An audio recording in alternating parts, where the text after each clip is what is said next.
I really hated chocolate with hard things in it, because it was just, I'd bite into it expecting chocolate, and then my teeth would break, and I'm like, oh, it was really bad.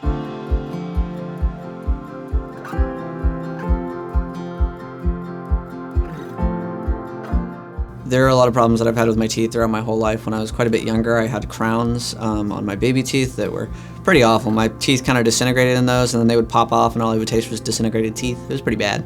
My habits in general for caring for my teeth weren't that great throughout my whole life, and that kind of kept up. And that, combined with some genetic factors that make us predisposed to having pretty awful teeth, meant that my teeth degraded incredibly fast, and to the point where my dad's teeth were about as good as mine, and I was 17 and he was in his 40s basically, so not the greatest place to be when he has bad teeth for someone in his 40s.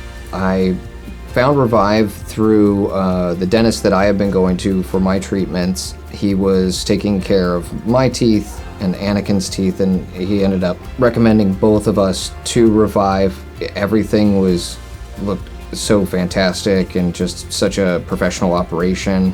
You know, that they were willing to work with us, you know, on the financial end to make sure that it was something we could get done for him, because obviously being that young and having that severe of a dental issue is not normal. I didn't get how much it affected him. And so this was actually initially something I was looking for myself, but when the dentist recommended it and recommended that we both came down here, it actually, upon further inspection, his mouth was in worse shape than mine was. So it was like, okay, I guess you go first, kid. It's crazy what a difference that I see in him and the way that he asserts himself now versus how he asserted himself before. He was just quiet in the background, always on his computer, always in his room. We had to push him to interact with kids and go out and do things, and he was really reserved and really quiet. I have heard him laugh more in the last few weeks than I have heard him laugh in the last few years.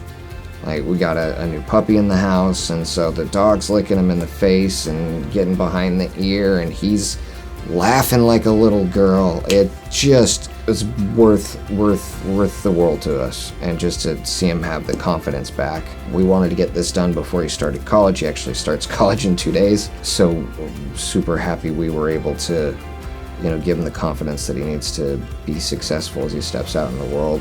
And then it was kind of in a constant state of pain. I have a really high pain threshold, so it takes a lot for me to feel anything. So most of it was pain that somebody might complain about that was really dull for me, and so I didn't really register. And the months leading up to getting the surgery done, it was pretty bad. I had some pretty bad abscesses. It was very difficult to eat anything, especially anything crunchy or hard. And I was just kind of constantly thinking about it, especially socially. It was really hard because a lot of people have insecurities about, like, for example, my nose tilts to one way. Nobody's ever going to notice that unless they're really looking at me. But having one where people actively ask you about it most days, and your school will call home to ask about it, that really sucks, and you never really want to open your mouth. COVID was great because you got to wear a mask, but after that, less so. And it really sucked as, you know, someone who did a lot of public speaking and presenting, as, you know, in clubs doing leadership and that kind of thing. It really sucked when you wanted to go up there and be all confident, and you're like, everyone's going to see my teeth, and it makes people not trust you as much, and that's really difficult to be as confident and have people not second guess you when your teeth look like that. For the most part, it just made me very quiet around family. I mean, even my dad was like, I thought you were just a moody teen, but no, you just didn't want to open your mouth. In general, it just made me not want to talk as much or open my mouth. Didn't really like being out and about as much, just because, yeah, everyone was going to see it. It was kind of something I thought about constantly. I woke up, I'd go to school, and I'd just think about it the whole way there. If it's in the price range and something they can afford, absolutely worth it. They've done a fantastic job. Every gripe I have with it is so minor that it's hard to call it a gripe. It's been really nice, and I'd really recommend it, because the kind of changes it makes in your life are pretty massive, and it makes it a lot easier, especially if you're someone who's been living in the position of bad teeth for quite a long time.